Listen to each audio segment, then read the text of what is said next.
One celebrity is known for kind of colorful, crazy clothes, hair, videos, everything basically. So she's putting all of that into a new shoe line. To show us a sample of it is Krystal Pino from 106.3 The Groove in our spotlight. We were curious what her shoes were going to look like. We knew for sure there was going to be a lot of color, probably some glitter. I honestly thought she was going to bring the cupcakes from when she did her Teenage Dream album. She did not, however. We're talking about Katy Perry. She has decided to do a shoe line that, look at that. I love the sandal with the Rubik's Cube on the bottom. She also has a shoe that she has named after the Democratic Party nominee, the Hillary, which is retailing for around $140. I don't know if you knew this, but they were kind of BFFs on the campaign trail. She was hitting hard for Hillary, and no surprise that she's actually naming a shoe after her. Now, you may not have won, the election, but you got a shoe. Yeah, right. You got a shoe from Katy Perry. That's kind of a big deal. Yeah. So definitely something to be excited about. I love it. I can't wait to see the full line. Like I said, we saw the sandal with the Rubik's Cube on it. That's adorable, and also a good way to keep time while you're at the DMV. You know what I mean? Do your Rubik's Cube on your heels. So it's multi-purpose. Yeah. Oh yeah. Multi-purpose, and will definitely keep you busy. That's funny. Yeah. Excited to see the rest of her shoe line. Well, let's talk about Oprah. Anything she touches, I just think is like worth a gajillion dollars all of a sudden. Yes. So she recently, not recently, but she bought a painting for around $87 million, which that's kind of a lot of money to be spending on the painting that you see right there. Yeah. Needless to say, she decided that she's going to now sell it, and she got almost double her money. It sold for $150 million. I believe it was a Chinese investor who decided to say, okay, you know what? The Big O had this. Right. It's actually a very beautiful painting. I will give it that, but I don't know if it's worth $150 million. No, but it increases value because it's now this beautiful painting that Oprah Winfrey once owned. Oh, so she can do that. Yes.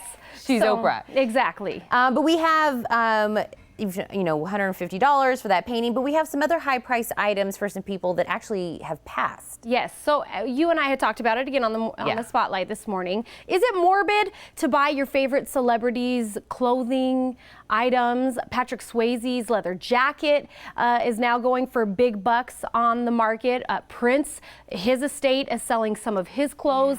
You know, the famous ruffly white blouse that he wore in Purple Rain, I believe it's going for close to $8,000. And we joked that it reminds me of the Chappelle Show when they did the skit on on Prince. Right. But $8,000 for a shirt that was once worn by Prince in a very famous movie. So we got to give it that. At least it was, something that you could say, look, I have that shirt. From there, because the Patrick Swayze, it was his leather jacket. The motorcycle. From Dirty Dancing. And then it was also his wetsuit from Point Break. So those, I think, are kind of like iconic. They were in a movie. But if it's just like his house slippers, I feel like that's weird. Gym shorts that he wore on Saturdays, you wouldn't pay $8,000 for that? No, because then I think that's weird. But the stuff that we've seen in movies and videos and stuff like that, to me, that makes sense. It's definitely worth a pretty penny for sure. And for people that are huge fans of them. I mean, that's collector's items right there. Right. That's what I'm saying. It could go in like in a museum or something for like memorabilia. I don't know. But I feel like somebody would buy the house slippers and the basketball shorts too. Let's talk relationship news, since we can't do celebrity gossip without relationship news. Mariah. So we all know she was engaged to James Packer. They split up because she's a diva. Right. Wanted a prenup before they were even married, and wanted money. Right. Well, now tables have kind of been turned. The guy that she's dating, Brian Tanaka, her backup dancer, is taking the route a la Casper Smart and J-Lo. He's saying, hey, I'll be on your show for free. It's great publicity. But now that things are starting to get serious, and I'm sure he's starting to get a little bit of a following, he's now saying, pay me.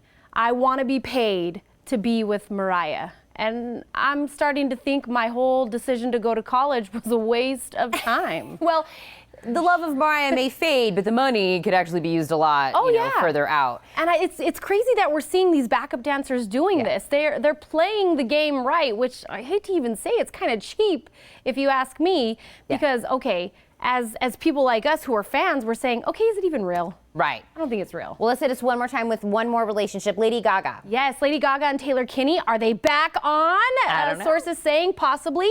He actually went to Houston with her for the Super Bowl. They've actually never split up, is what we're hearing from a source. So I thought they were a fantastic couple. You can just see the fire in their relationship. So hopefully the amazing couple can work it out, because that's what we're hearing. Back on. Really great performance at the Super Bowl. Maybe her love life is following suit.